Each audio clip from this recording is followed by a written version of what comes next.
Everything I see the designers do, I would do. I'll be the one to ask the president, can I sit in your sales meeting, even though I didn't have to. Why not put my thoughts, your thoughts, come together and build a restaurant? The day I graduated, I hopped on a plane to New York City, and the rest is history. Does it make your heart palpitate? It is exciting, it's exhilarating, it's like my first day on the trading floor all over again. So you're an entrepreneur. What do you need? A brilliant idea? Check. It's this idea of like embracing who you are unapologetically, right? So whose idea was it? We both gonna go, his idea. I'm Crystal Young. I'm Antoine Lewis. Welcome to this Fox 5 special on Black entrepreneurs. Now, the people you're about to meet and the stories you're about to see are proof that to build a successful business, you must start small but dream big. Well, we kick things off with a man who put his best foot forward and made his designer dreams come true.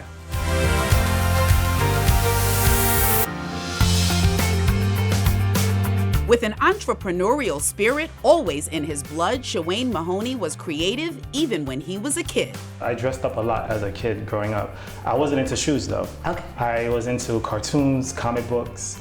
I wanted to be a Disney animator. Little guys with big plans. In 4th grade, Shawayne and his best friend, Roberto Vidal, started their own comic book business. We would create these characters, we would draw them, and we would cut out little boxes in paper, staple them, and color them in, and sell them for $0.25 to our friends, and they would buy them.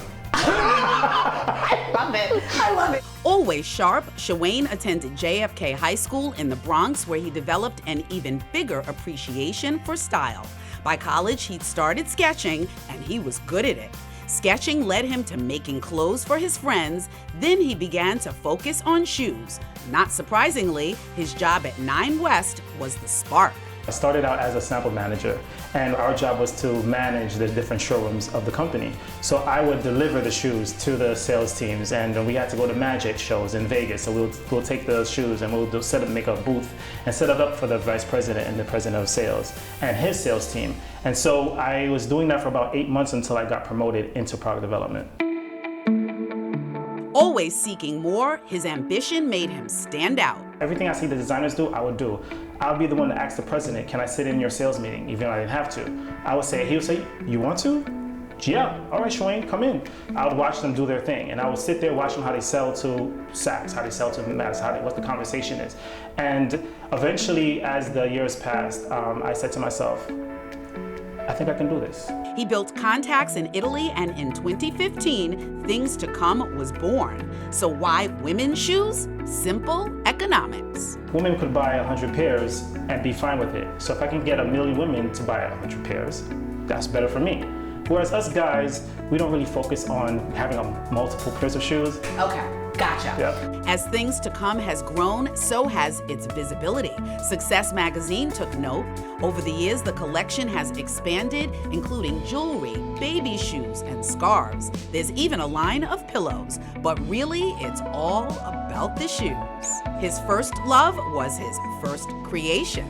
It was my first design, and people still ask about this shoe to this day. Shawayne's advice for anyone trying to start their own business: patience is a virtue. You might get 1,000 no's, but that 1,001 may be the yes. I remember when I first started, and someone said, "Do you make shoes? You make shoes?"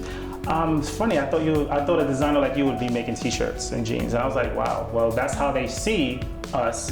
That's what we're supposed to be doing. We're supposed to be doing urban wear." I wanted to break that glass ceiling and saying, "Yeah, we can do. Just because of my color doesn't mean I can't be a part of that community or can't design things of luxury." I think it's safe to say Shawayne Mahoney has success under lock and key.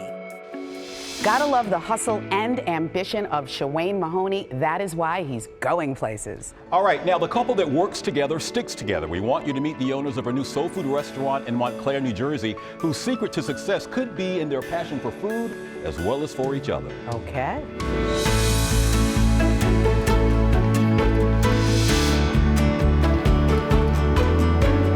Aisha and Michael Yee are looking to move to Essex County, and Montclair is on their short list. And the first thing we do is always look up like the food scene. And as soon as I saw the photos of the food here, I was like, that's gonna be our deciding factor on if we should move to this town or not. The photos were of Sweet Tea's Southern Eatery on Bloomfield Avenue, a dream that began nearly 3 years ago for Tanza Houston and Andre Perrin, partners in business and partners in life. And we kind of just put our thoughts together, and I said, Dre, you know what? This is a great business idea. Montclair doesn't have Southern food. You have a Southern background. Why not put my thoughts, your thoughts together, come together and build a restaurant together? So that's kind of how the whole dream started. It was a void that we filled out here, and a lot of people are experiencing chicken and fried a different kind of way, okra and salmon cakes. Some people have never had grits before in their life until they came in here. Sweet Tea's was on track to open in the spring of 2020, but then came the COVID-19 pandemic, which brought Dre and Tanza's dream to an unexpected halt. You know, it was a little shock, I would say. Let's start there. It was a shock. Gosh, is this really going to happen? You know, trying to get permits, that probably was the most difficult part. Trying to get permits, trying to get architects. But then it actually worked out for us because we had more time to really develop the brand. Being at home, you know, everything was shut down, so we were at home. Sweet Tea's had a soft launch last January that began with takeout and delivery orders. And then last Valentine's Day, they were finally able to open for indoor dining. At 25% capacity, because remember it was 25, 50, then went to full capacity. 25% capacity. It was a little chaotic because remember this is our first time serving people, you know, making sure all the plates looked the way they were supposed to. Their menu puts the comfort in comfort food, a cozy selection of Southern favorites inspired by Andre's upbringing in South Carolina, but with a healthier twist. My grandfather used to cook every Sunday. We had this fried chicken, okra, collard greens, you know, the traditional black thing. But he had suffered 3 triple bypasses, you know what I mean, during this time. So it was in a result of the food that we was eating. So I always loved the soul food, but I was like, damn, we got to do something a little different and still give them that good quality Southern food without the preservatives or things that would have you give them the triple bypass. Desmond Lee and girlfriend Maya Pitts simply drove by Sweet Tea's and decided to stop in. I had the French toast. I didn't have breakfast, so it was great timing. It was absolutely perfect. Loved it. As for Michael and Aisha, looks like Montclair might become their new home after all. Oh, I got the 1 pound of beef short ribs. 1 pound? Yeah. You can handle 1 pound? Oh, definitely. But for Andre and Tanza, it's the diversity of the customers coming in to try their Southern dishes that makes their Northern venture even more satisfying. There are times where you can look and every table could be a different nationality, a different culture, and that's exciting because, you know, you go into certain restaurants and it's all one note. We're not one note. We have a little bit of everything in here, and that's what feels good. Yeah, United Nations. It is United Nations. Coming up. Capital to start and grow your business? Now that's the bump. Meet a self-proclaimed financial shark. Everyday investors, you, me, anyone over the age of 18 globally will be able to invest in these companies pre-IPO. And later, tapping into the billion-dollar diamond industry. Once that is set, then a wax is printed from the computer. When this Fox 5 special, Black Entrepreneurs, returns.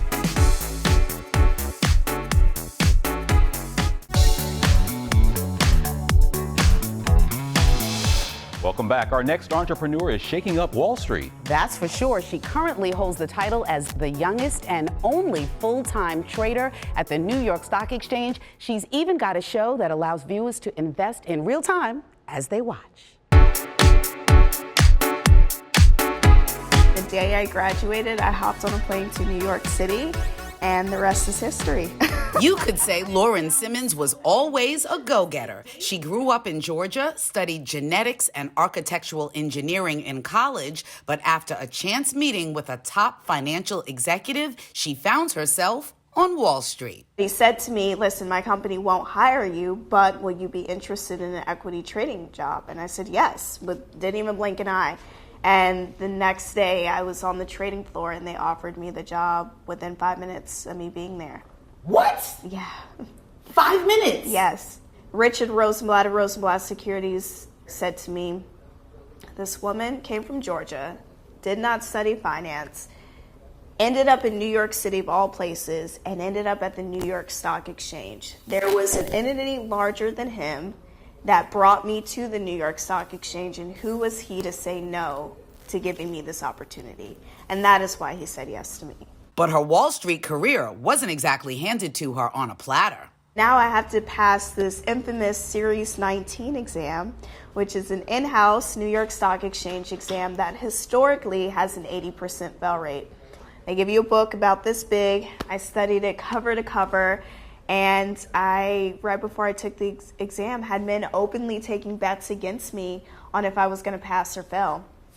Took the exam, was slipped a piece of paper 4 hours later, my anxiety going through the roof, and it said I passed. Becoming only the second woman of color to work on the floor of the New York Stock Exchange, a job she kept for 2 years. Does it remind you of your on-the-floor days? Yes. In a good way, in a bad way? Does it make your heart palpitate? It is exciting, it's exhilarating, it's like my first day on the trading floor all over again. So you're an entrepreneur. What do you need? A brilliant idea? Check. Team of believers? Check. Capital to start and grow your business? Now that's the bump. Now Lauren is host of the new show, Going Public. Going public is really democratizing the IPO space. We are following 3 founders in real time as they get listed at the NASDAQ. They do have a social media presence, but are they large where the numbers matter, such as on TikTok, Snapchat, Instagram? Everyday investors, you, me, anyone over the age of 18 globally will be able to invest in these companies pre-IPO. And for people to understand how extraordinary this is, most individuals that are able to invest pre-IPO have to have a net worth over $1 million. You can get in on all the action at entrepreneur.com. So I'm excited to be this new face of finance for all the voices that just never got a seat at the table. Still ahead. It's this idea of like embracing who you are. Motivation. It's really important for us to see ourselves reflected in each other. And inspiration. From 2 women making a name for themselves in fitness. Plus, Black-owned. We both gonna go, his idea. Gay-owned. Love knows love. We take you inside 4 West Lounge when this special edition of Black Entrepreneurs comes right back.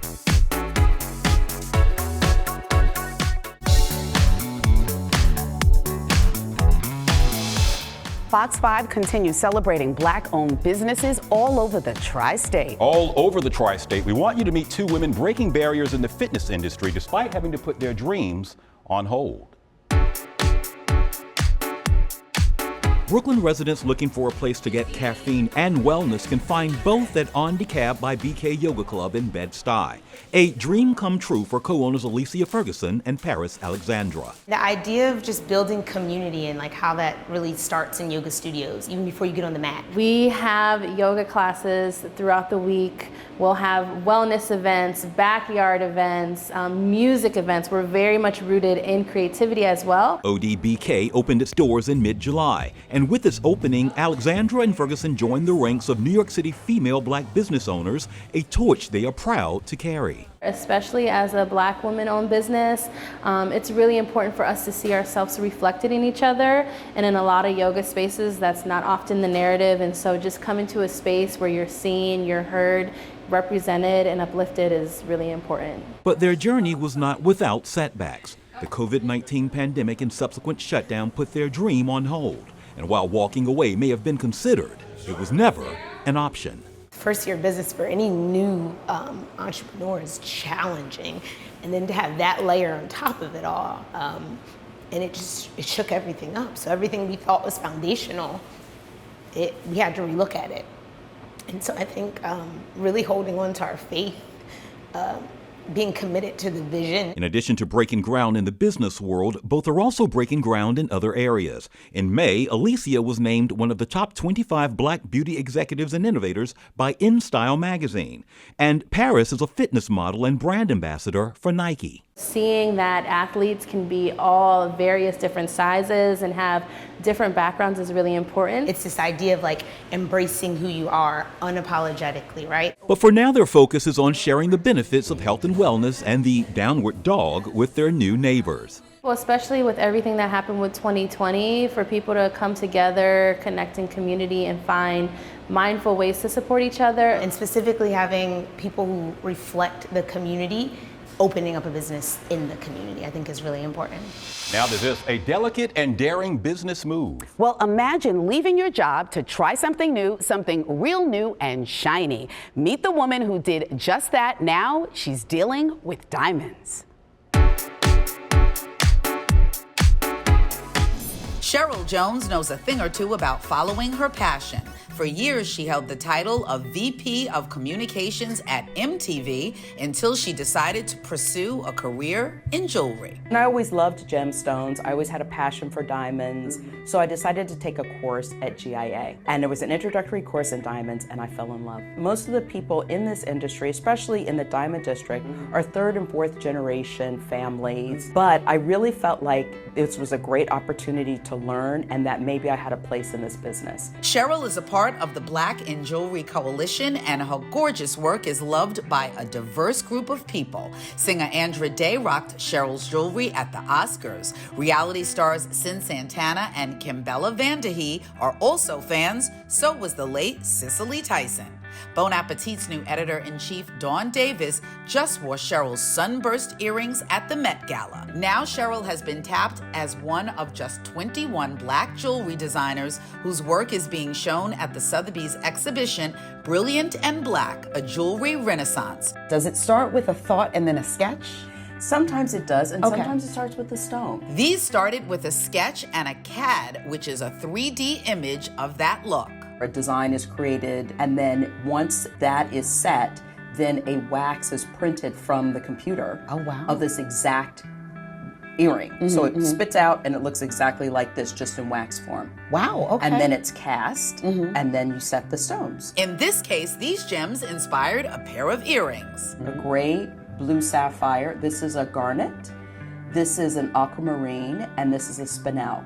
And so once I came up with the idea of what those stones were, I created the design that they will go into. This is the 18-karat gold casting that came from the CAD. Cheryl is living proof that people of color who may have no connections at all can still have a career in the luxury gemstone business.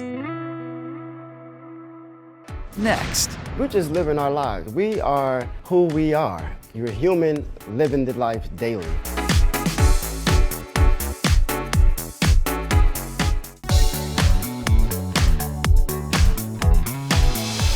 Well, a new lounge is quickly becoming the place to be seen and be heard. So the guys behind it all, a true inspiration, bringing love, hope, joy, and a real vibe to Harlem.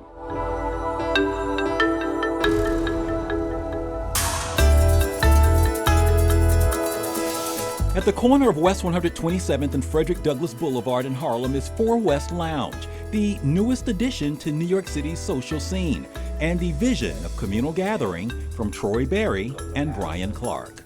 So whose idea was it? We both gonna go, his idea. We wanted it to create a space where you are able to be comfortable, you're able to be you. This is purely and from ingenuity based on Brian and I imagination. Just saying, what could we do? What would it be like? What would it feel? And our minds just ran wild. 4 West breaks ground on a couple of fronts. In addition to joining New York City's small business landscape by being Black-owned, it is also gay-owned. And Brian and Troy are both business partners and life partners. We're just living our lives. We are who we are. You're a human living the life daily. To lead, all you have to do is just walk. So I don't look at it that we're breaking ground. I look at it that Brian and I are just walking. Since their launch last August, the reception uptown has been welcoming, if not eye-opening. And that while 4 West is an LGBTQ establishment, not all of their patrons are gay. The lounge draws a healthy mix of heterosexual customers, male and female. I wasn't surprised. Me neither. I think one of the reasons why is love knows love. Fellowship knows fellowship. Not too surprising, particularly with the women. But some guys come here too, because it's just a cool vibe. You come in, good music. Music, I think, is community, bring people together to have a good time. 4 West Lounge is open 7 days a week with happy hour starting at 4. And when you see Brian and Troy, say hi. though chances are they'll say hi first. When our guests come in, we want them to feel comfortable from the door. So when I come in here and I see people smiling, having a good time, just being them, it's just joy, joy. When you walk in, we greet you. Our team, our staff, we welcome you. So for us, it's 4 West Lounge. Welcome home. As we said at the top, to build a successful business, you must start small but dream big. And the folks you just met did just that. We hope you're inspired. I'm Crystal Young. And I'm Antoine Lewis. We will see you next time.